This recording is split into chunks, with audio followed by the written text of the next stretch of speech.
mister. Down, up. You are not on your own time. You're on my time. Bang them out. Move, move, move. Push them hard, because once they get out there, they're going to be on their own. I'm not so sure all's well. I can't hear you. Hurry up. They're not going to have an instructor telling them what to do or how to do the rescue.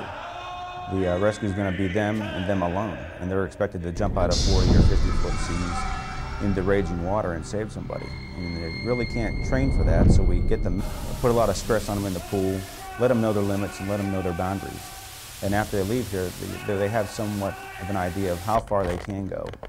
So from the very first day, it's my goal to always make them get to that point during the day where they're thinking, this is not my comfort zone.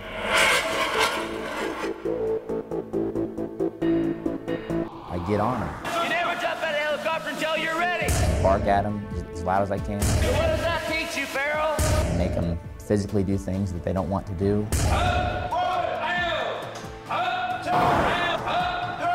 Push them beyond their physical limits that they're used to, because that's what they're going to be faced with in the field. Roger, beginning hoist. Rescue swimmers outside the cabin going down.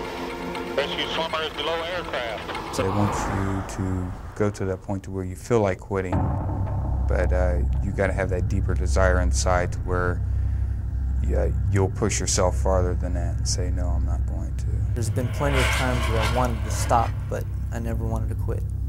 Just, just take a break for a second so I can catch my breath, but that's about as close as I ever came. The training is really, really hard. It's not for everybody. My first 2 weeks, I remember calling my wife saying that I might be back in that buoy tender that I left a month ago, because I don't know if I was going to be able to finish the training. Physically and mentally draining. It was by far the hardest thing I've ever done in my life. And they push you to your limits.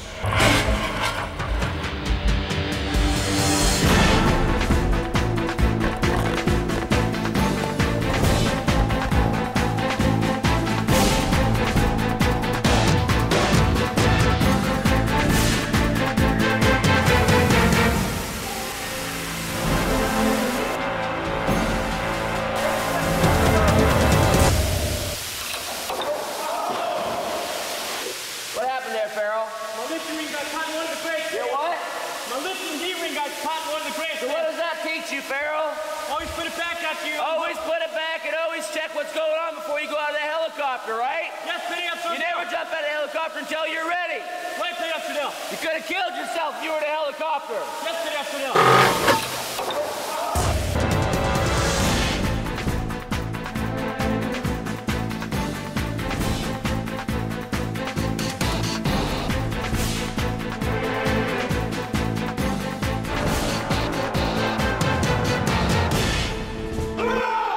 But oftentimes that last day when you shake their hands, you're real proud of them and the system, and yourself, I guess, too.